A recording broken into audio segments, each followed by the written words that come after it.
मेरी बीवी मुझे मारती है। अरे क्या हुआ, इसे ऐसे लेकर क्यों आ रहे हैं आप? हाँ तो और क्या करूं, आरती उतार कर लेकर आऊं तुम्हारे लाडले को। क्या किया इससे? अरे इसके कारनामे ऐसे है कि अब कहां से शुरू करूं कहां पे खत्म। पहले तो इसने कुछ लड़कों से लड़ाई कर ली, फिर उन्हें मार पीट कर आया है तुम्हारा ये लड़का। क्या गौरव, तू किसी को मार पीट कर आया है? अरे ये तो शुक्र मनाओ कि मैं इसे बचा कर लेकर आया हूं, नहीं तो वो लोग इस पर पुलिस केस करने वाले थे। अभी तो 15 साल का है, फिर इसके ऐसे कारनामे, कल को बड़ा होकर न जाने क्या करेगा।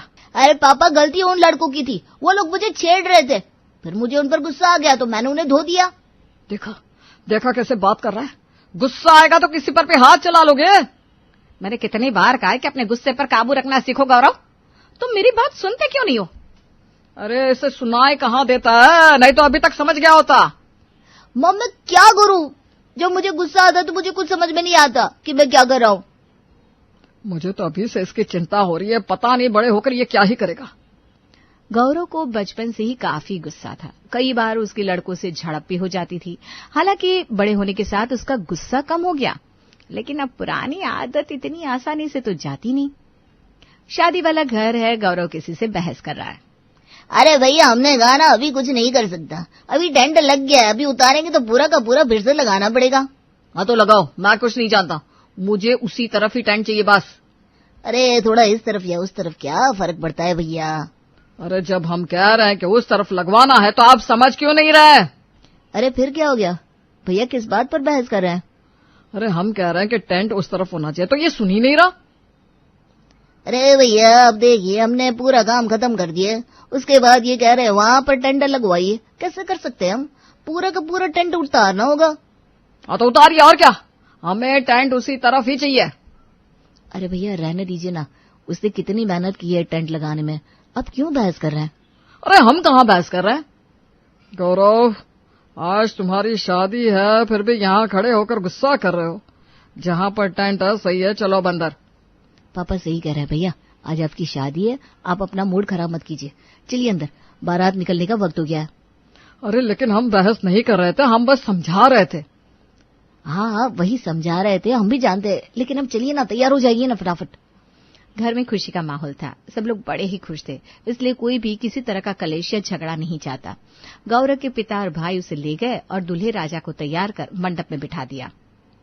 ये भैया को आप कुछ समझाती क्यों नहीं है, जब देखो गुस्सा और बहस करने लग जाते हैं सबसे। अरे बचपन से तो समझा रही हूँ, और कितना समझाऊं। आपको क्या लगता है शादी के बाद बेचारी अपनी पत्नी का क्या हाल करेंगे ये आपके बड़े बेटे?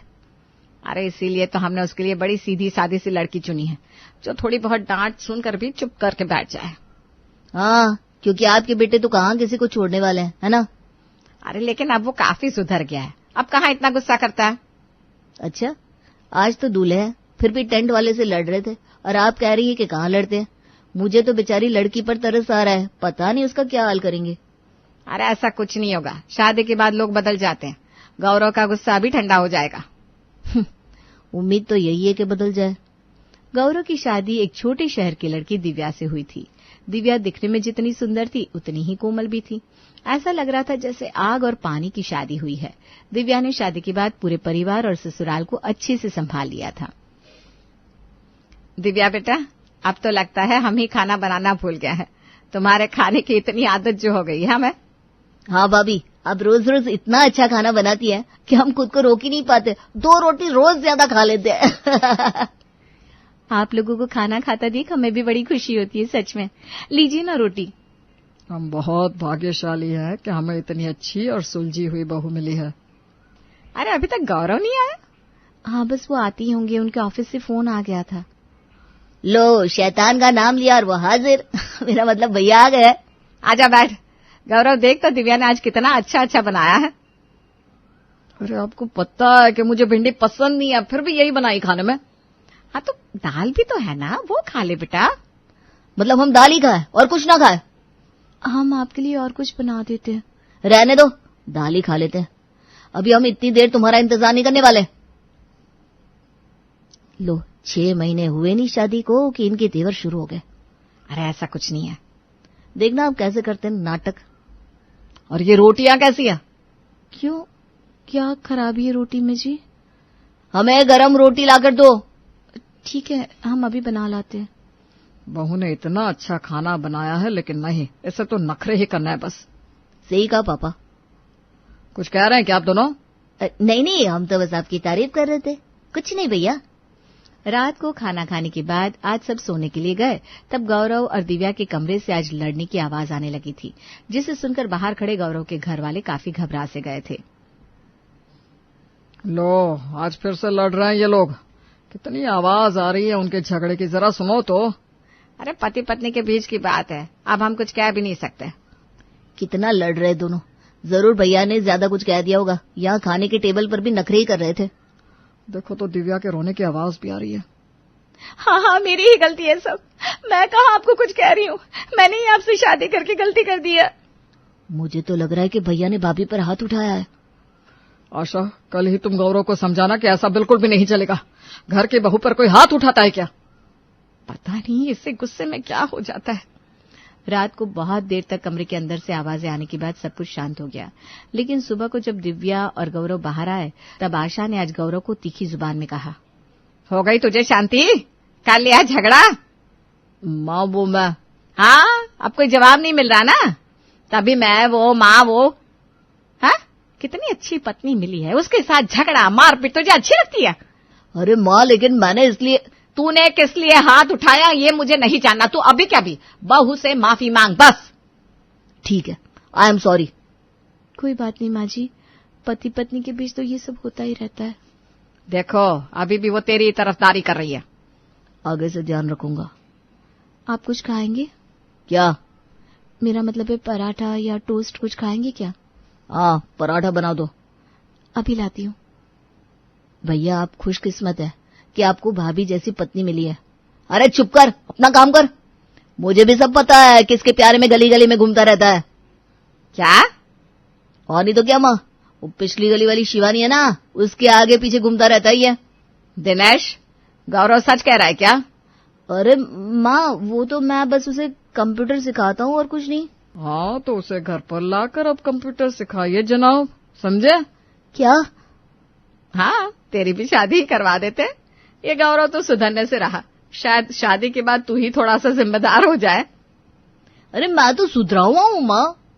अगले 2 महीने में गौरव के छोटे भाई दिनेश की शादी भी शिवानी के साथ हो जाती है, लेकिन आज नई दुल्हन के सामने ही फिर से गौरव और दिव्या के कमरे से झगड़े की आवाजें आनी शुरू हो गई थी। ये तुम्हारे भाई और भाभी के कमरे से इतने जोर से आवाजें क्यों आ रही है? आज फिर से दोनों लड़ रहे हैं लगता है। ये अक्सर ऐसे ही लड़ते हैं क्या? नहीं नहीं, रोज रोज तो नहीं लड़ते, लेकिन जब भी लड़ते हैं तांडव ही कर देते हैं। कमरे के अंदर से कुछ तोड़फोड़ की आवाजें भी आने लगी। अरे, इनके कमरे से तोड़फोड़ की आवाजें आ रही है। लगता है भैया ने आज फिर से भाभी पे हाथ उठाया है। क्या? भैया भाभी पे हाथ उठाते हैं? रोज नहीं, लेकिन जब वो बहुत गुस्से में होते हैं तो भाभी की रोने की आवाज आती है अंदर से, जैसे आज आ रही है। जरूर उन्होंने कुछ फेंक कर मारा होगा। ये तो बहुत गलत है। आप लोग रोकते क्यों नहीं अपने भैया को? अब पति पत्नी कमरे के अंदर लड़ते हैं तो हम कैसे उनके निजी मामले में बोल सकते हैं? और भाभी हमसे कुछ कहती भी नहीं है। सुबह होते ही फिर से दोनों नॉर्मल हो जाते हैं। बेचारी भाभी कितनी सीधी है। शिवानी को जब गौरव और दिव्या के बारे में पता चला तो उसे भी काफी बुरा लगा। वो गौरव को देखकर नाक सिकुड़ रही थी। दिव्या भाभी, आपके लिए जूस बनाकर लाऊं? आपके हाथ में लगी होगी ना?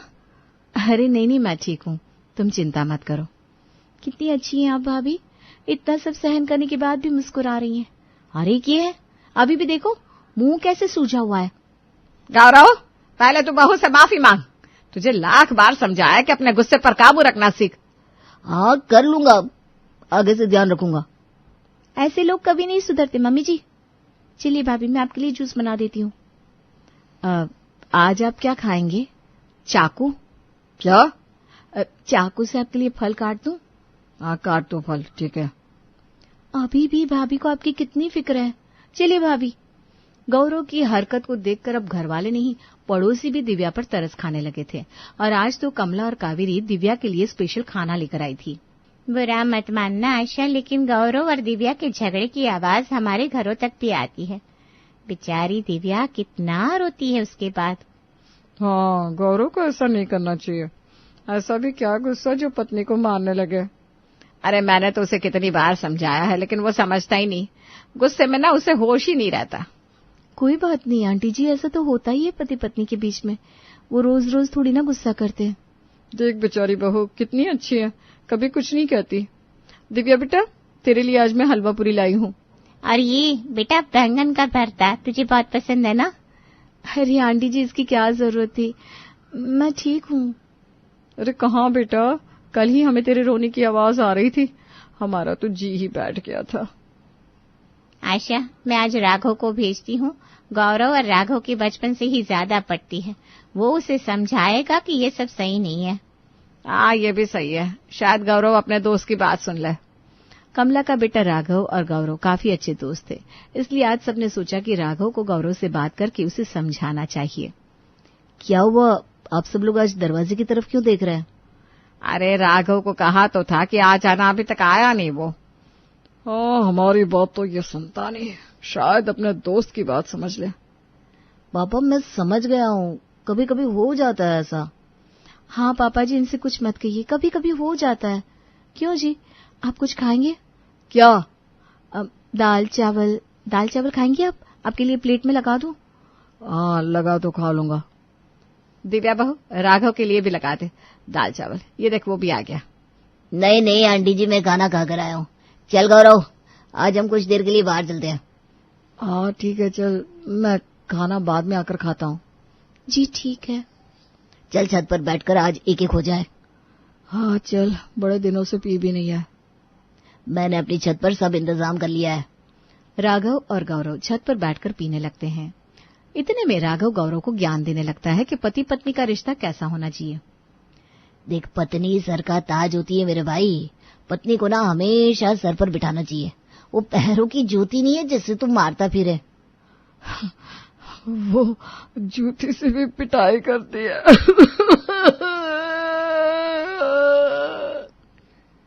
क्या तू समझ नहीं रहा है? पत्नी गुलाब के फूल की तरह होती है, उसे संजोग कर रखना चाहिए। एक दिन उसने पूरा गमला फेंक कर मारा था। अरे मेरे भाई, तू समझ नहीं रहा है? पत्नी को पिटना गलत है, वो देवी है, देवी। लेकिन जब वो मारती है तो काली माँ बन जाती है मेरे भाई, तू समझ नहीं रहा। अरे कौन किसे मारता है? मेरी बीवी मुझे मारती है। क्या? हाँ, मैं उससे नहीं, वो मुझे मारती है और बाद में खुद ही रोने लगती है और सबको लगता है मैं उससे मारता हूँ, लेकिन मेरी बीवी मुझे मारती है। वो इतनी ताकतवर है क्या जो तुझ जैसे को मार देती है? वो मुझे क्या, हम दोनों को एक साथ मार सकती है, इतनी शक्ति है उसमें। लेकिन अब मैं लोगों से क्या कहूँ कि मेरी बीवी मुझे मारती है और मैं मार खा भी लेता हूँ। हाँ यार, ऐसे तो बेइज्जती हो जाएगी बड़ी। अरे मेरे भाई, मुझे तो तेरे लिए बहुत बुरा लग रहा है। तू रो मत, तू दारू पी, मैं भी तेरे साथ हूँ। वैसे कभी कभी ना मैं भी बीवी की मार खा ही लेता हूँ, लेकिन कभी कभी, हाँ बस कभी कभी। कभी कभी मैं भी कभी कभी खाता हूँ मार, रोज तो मैं नहीं खाता हूँ। हाँ, ऐसे तो हम स्ट्रांग है ना मेरे भाई। स्ट्रांग, शक्तिशाली, बलशाली भीम। बस जब मार पड़ती है ना तो बड़ा दर्द होता है भाई। नहीं नहीं, मर्द को कभी दर्द नहीं होता, मार खाता रहे, लेकिन किसी को पता नहीं चलना चाहिए। मैं तेरे साथ हुआ दोस्त। अरे खाएंगे क्या? क्या इस वक्त? नहीं नहीं, अभी नहीं। अरे मैं पूछ रही हूँ, दाल चावल खाएंगे या नहीं? अच्छा दाल चावल, हाँ अभी आया। हाँ चल मेरे भाई, तू भी खा ले। अरे नहीं नहीं, मेरा कोटा पूरा हो चुका है। तू जा मेरे भाई, जी ले अपनी जिंदगी मेरे दोस्त। विपुल, तुम भी ना बाबूजी की बात सुनते ही नहीं हो। सुमन, मैं क्या नहीं सुनता हूँ? बाबूजी ने मुझसे कहा कि विपुल बाहर से आते वक्त ऑरेंज लेते आना, तो मैं ले आया ना। ओह, तब तो ठीक ही है। बाबूजी भी ना कुछ समझती नहीं है और भाभी से कहने लगे विपुल ये क्या ले आया। सुमन, तुम्हें पता नहीं है क्या, बाबूजी की थोड़ी उम्र हो गई है, उन्हें कुछ समझ में नहीं आता। हरी सुमन की बात सुन लेता है और कहता है, गधे, मैंने तुझसे कहा था ऑरेंज लेते आना, फल कहा था, और तू ये नारंगी रंग का कुर्ता ले आया। अब इस उम्र में इतना डीप कलर पहनूंगा मैं? बाबूजी कुछ भी, हाँ आप ठीक से याद कीजिए। आपने कहा था विपुल तो बाजार से आते वक्त मेरे लिए ऑरेंज लेते आना, बोला था कि नहीं बाबूजी? हाँ बोला था। तो ऑरेंज माने नारंगी, और ये नारंगी रंग का ही तो कुर्ता है। अब बोलिए, देख लिया ना सुमन, खुद तो कुछ याद रहता नहीं और मुझे गधा गधा कहते रहते। हरी विपुल के पीठ पर मारते हुए कहता है, अरे गधे, ऑरेंज मतलब फल होता है। बेकार ही तुझे स्कूल में पढ़ा। कुसुम मेरे लिए चाय बना दे, इस गधे को बेकार में ही बोलता हूं मैं। हरी वहां से रसोई में चला जाता है और पीछे से विपुल मुंह बनाते हुए कहता है, खुद तो कुछ पता नहीं, बस मुझे गधा गधा कहते रहते। यहाँ हरी रसोई में कुसुम के पास जाकर कहता है, कुसुम चाय बना दे, अच्छी वाली बनाना। बाबूजी बन रही है, आप बैठिए मैं ला दूंगी। सुबह से काम करते करते मेरी हालत खराब हो जाती है। क्या सोचा था देवरानी आएगी काम में हाथ बटाएगी, लेकिन ये क्या कोई हाथ बटाएगी। तू सुमन से काम क्यों नहीं करवाती? बाबूजी क्या काम करवाऊं सुमन से? वो तो सुबह पहले ही तैयार होकर बैठ जाती है और कुछ कहो तो कहती है मेरे कपड़े खराब हो जाएंगे, हाथ भी नहीं हिलाना चाहती। छोड़िए बाबूजी, आप चाय पीजिए। लगता है सुमन और विपुल दोनों मेरी जान लेकर मानेंगे। दोनों की जोड़ी ऐसी है जैसे एक अंधा तो दूसरा कोढ़ी। हरी की बातें सुनकर कुसुम को वो दिन याद आ जाता है जब वो लोग हंसा को पहली बार देखने जा रहे थे। विपुल लाल रंग का कोट पहनकर तैयार होकर हरी से कहता है, बाबूजी मैं तैयार हूँ, चले। अरे गधे, लड़की देखने जा रहे हैं, कोई शादी करने नहीं जो अभी से तू दूल्हा बनकर तैयार हो गया। दादाजी शादी में कौन लाल शेरवानी पहनता है? चाचू आप तो बिल्कुल लाल छड़ी लग रहे हैं। भैया जाकर बदल कर आइए, नहीं तो पता चला कि ये रिश्ता भी कैंसिल हो गया हर बार की तरह। भाभी वो रिश्ते सब बेकार थे, देख लेना ये रिश्ता पक्का होकर रहेगा। मैं तो इसी में चाहूंगा, ताकि लड़की का मन हो तो उसी वक्त उससे शादी करके ले आओ। चल मेरे बाप, तू इसी तरह चल और फिर गधे की तरह वापस आ जाना। मुझे क्या है, मैं मर जाऊंगा और तू कमारा ही रह जाएगा। सब कोई सुमन के घर पहुंचते हैं। सुमन को देखते ही विपुल की आंखें फड़फड़ाने लगती है और वो सुमन को देखता ही रह जाता है। सुमन भी उसे देखकर मुस्कुराती है। अरे बाबू, विपुल तो बिल्कुल दूल्हा लग रहा है। अच्छा हुआ बेटा तुमने शेरवानी पहनी। डैडी आपने मुझे लहंगा क्यों नहीं पहनने दिया? हरी सुमन का मुंह देखने लगता है। कुसुम पूछती है, सुमन तुम्हें क्या क्या बनाना आता है? सुमन मुंह बनाती है, फिर धीरे से कहती है, मुझे सब बनाना आता है, जैसे कि बाल बनाना, हेयर स्टाइल बनाना, हाथ और मुंह बनाना तो मुझे सबसे अच्छा आता है। बेटा तुम अपनी वो तस्वीर दिखाओ जब तुम मॉडलिंग में गई थी और फर्स्ट प्राइज जीत कर आई थी। हाँ डैडी अभी दिखाती हूँ। भाभी ये देखिए, पहचानिए इसमें से मैं कौन हूँ? तुम अपनी तस्वीर दिखा रही हो तो तुम ही होगी ना, इसमें पहचानना क्या है? मैं तो देख रही थी कि आपका दिमाग चलता है या नहीं। हरी धीरे से कुसुम से कहता है, ये तो विपुल की भी माँ निकली, अब क्या करे बहू? बाबूजी रहने दीजिए, वैसे भी विपुल भैया को कोई मिलेगी नहीं और मैं भी ना इनका काम कर करके थक गई हूँ, अब और नहीं होगा मुझसे। ठीक है तुम देख लो सब, अब लगता है घर पागल खाना बनकर ही रहेगा। हमें ये रिश्ता मंजूर है, सुमन अपने पापा से कहती है। डैडी वो पिक्चर में दिखाते हैं ना, लड़का लड़की आपस में मिलकर बात करते हैं।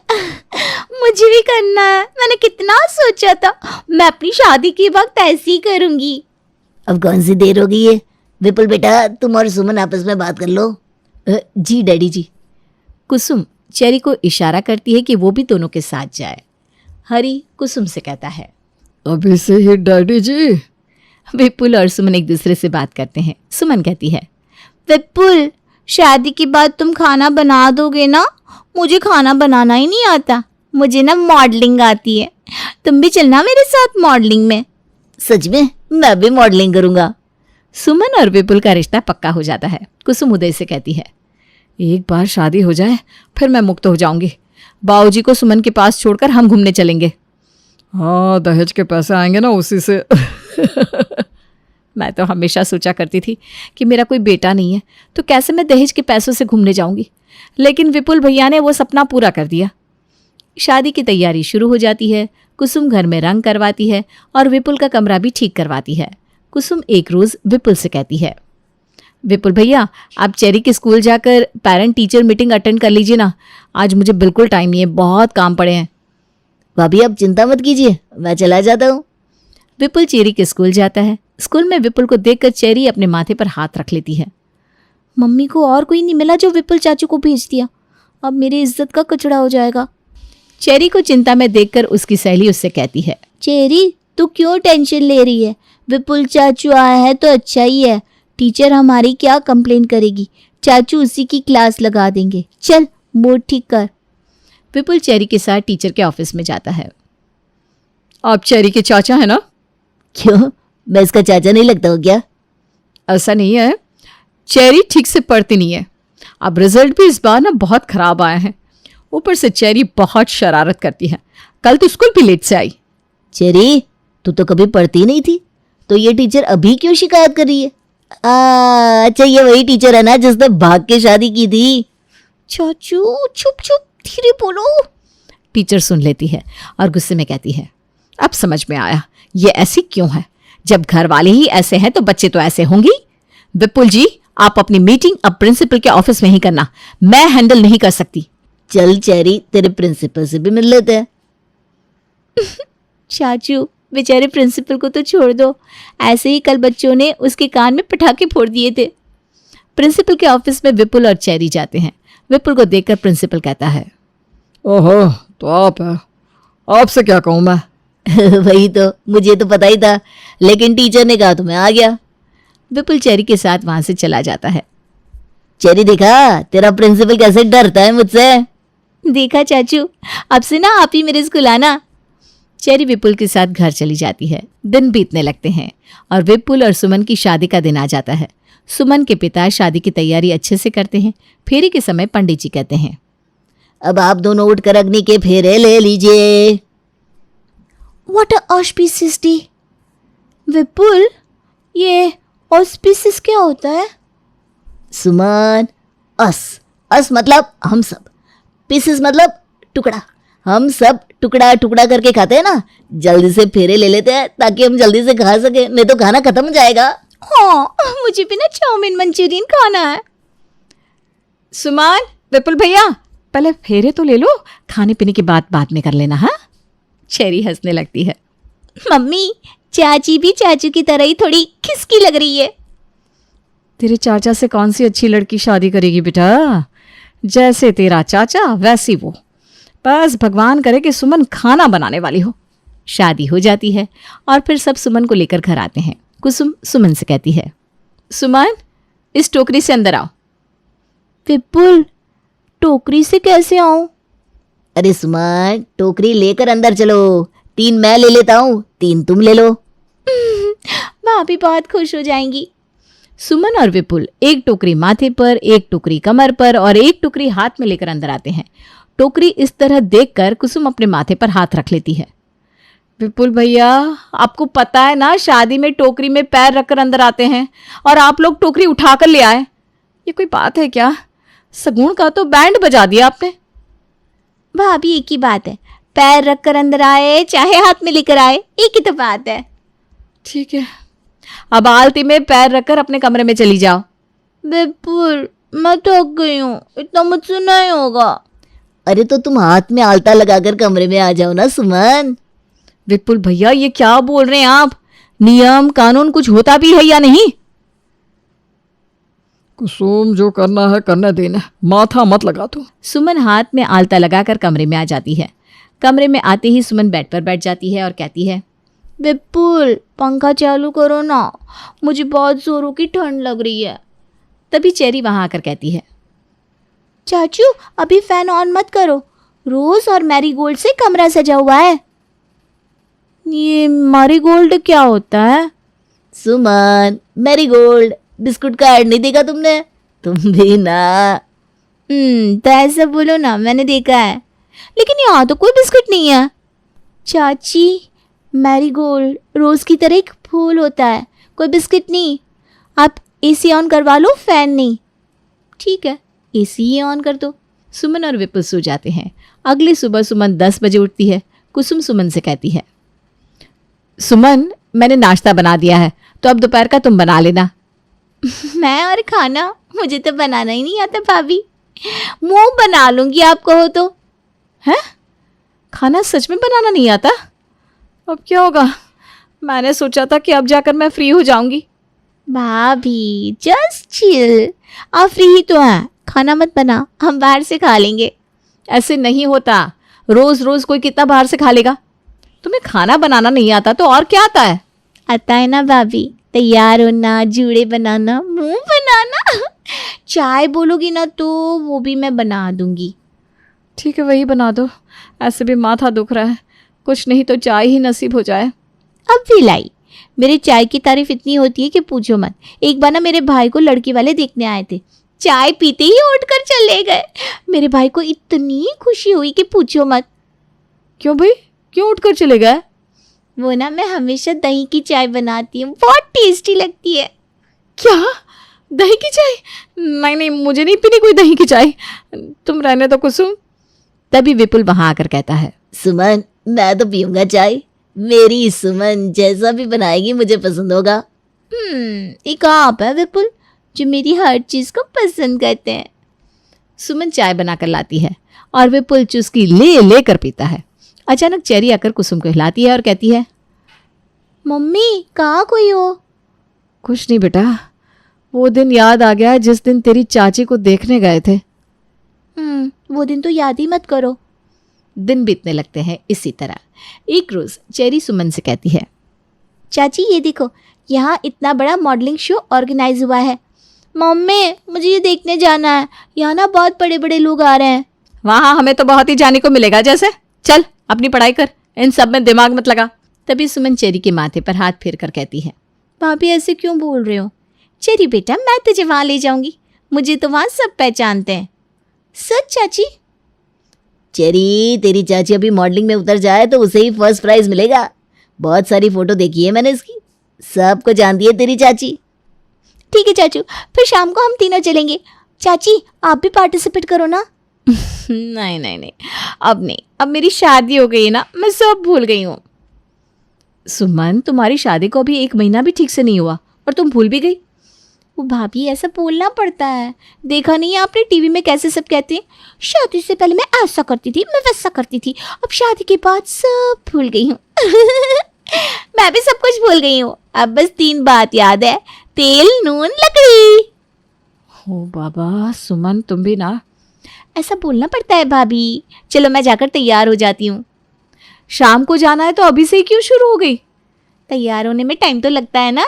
सुमन सुबह से तैयार होने लगती है और शाम को विपुल, कुसुम, सुमन और चेरी मॉडलिंग शो में जाते हैं। वहां जाते ही सब सुमन को देखकर हंसने लगते हैं। चाची ये सब तो डुप्लीकेट लोग हैं, नकली सरोज खान, नकली रेमो डिसूजा। छी, मुझे इन लोगों को नहीं देखना। वैसे सब सुमन को देखकर हंस क्यों रहे? चेरी अब तो ऐसा मत बोल, एक तो मैं तुझे यहाँ लेकर आई और तू ऐसे नखरे कर रही है, कोई सुन लेगा तो मेरी इज्जत क्या रहेगी। मैं चेरी को समझाता हूँ सुमन, रुको तुम। तभी वहां एक आदमी आकर सुमन से कहता है, सुमन कॉमेडी के लिए आई हो क्या यहाँ? जाओ अपने जोकर के कपड़े पहनकर आ जाओ। मैं यहाँ कोई एक्टिंग करने नहीं आई। ये एक्टिंग करती है? चाची यहाँ जोकर बनने आती थी, वो भी नकली लोगों के बीच। मुझे यहाँ नहीं रहना मम्मी, चलो यहाँ से, मजाक बन जाएगा हमारा। चेरी ये देखो कितने लोग तेरी चाची को पहचानते हैं। वो देखा मैंने चाचू, मैं जा रही हूँ। चेरी और कुसुम वापस चले जाते हैं। इसी तरह दिन बीतने लगते हैं। एक रोज रात को जब सब सो रहे थे, हरि के घर में चोर घुसता है। चोर 4 आदमियों के साथ चोरी करने आया था। लगता है इस घर में बहुत माल पानी है भैया, 1 महीने का इंतजाम हो गया। ओ, अब 1 महीने के लिए भिड़ो फिकर नॉट, चल शुरू हो जा। चोर सारा सामान बटोरने लगते हैं। यहाँ आवाज से कुसुम की नींद खुल जाती है और वो चेरी को उठाकर कहती है, लगता है घर में चोर घुस आए हैं। मम्मी दादाजी और चाचू को धीरे से फोन करके बोल दो। कुसुम हरि को, चेरी विपुल को फोन करती है। बाबूजी, घर में चोर घुस आया है। चाचू घर में चोर घुस आया है। अरे अब क्या करेंगे, तुम दोनों कमरे में ही रहना, उदय भी घर में नहीं है, ये सुमन और विपुल तो किसी से कम नहीं है। क्या चोर घुस आया है? मैं अच्छी साड़ी पहन लेती हूँ, वरना चोर को क्या लगेगा उसके स्वागत में कोई नहीं है। सुमन सुमन सुमन, पागल हो क्या? चोर तुम्हें नुकसान पहुंचा देगा तो। पर सुमन तो नई साड़ी पहनकर हॉल में आ जाती है और कहती है, ओह चोर भाई साहब, आपको गर्मी नहीं लग रही है क्या? पंखा क्यों बंद रखा है? पंखा चला दो। ज्यादा होशियारी मत कर हमारे साथ, वरना ये रामपुरी चाकू तेरे अंदर डाल दूंगा। चाकू। ये सुनकर विपुल कमरे से भागा चला आता है।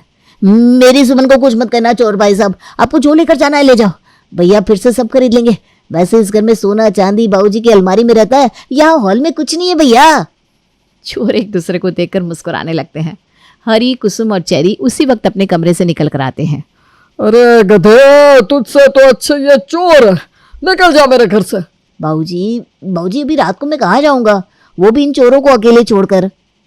ओए, तुम सब हाथ ऊपर करके खड़े हो जाओ और ये फैमिली ड्रामा बंद करो।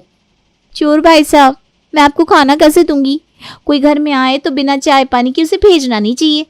आप लोग बैठिए ना, मैं अब भी चाय नाश्ता लेकर आती हूँ। चोर भी अपने आप को तेज समझने लगता है और आराम से सोफे पर बैठकर खाने लगता है। बाकी घर वालों के हाथ बांधकर चोर दबा दबा कर खाते हैं। फिर एक चोर कहता है, बहन जी कुछ अच्छा सा खाना भी खिला दो, रोटी खाए बहुत दिन हो गए। आप बैठो, मैं अब भी बनाती हूँ। तभी हरी गुस्से में कहता है, सुमन, ये तेरे मायके वाले नहीं है जो इतना खिला रही है, ये हमें लूटने आए हैं। इस बूढ़े का मुंह बंद कर, बहुत चप्पड़ चप्पड़ कर रहा है। चोर हरी का मुंह बंद कर देता है। सुमन रोटी में बेहोशी की दवाई मिलाकर चोर को देती है। चारों चोर रोटी खा खाकर बेहोश हो जाते हैं और सुमन पुलिस को फोन कर देती है। पुलिस आकर चोरों को गिरफ्तार कर लेती है। चलो जेल, वहां तुम्हारी हवा निकालता हूँ।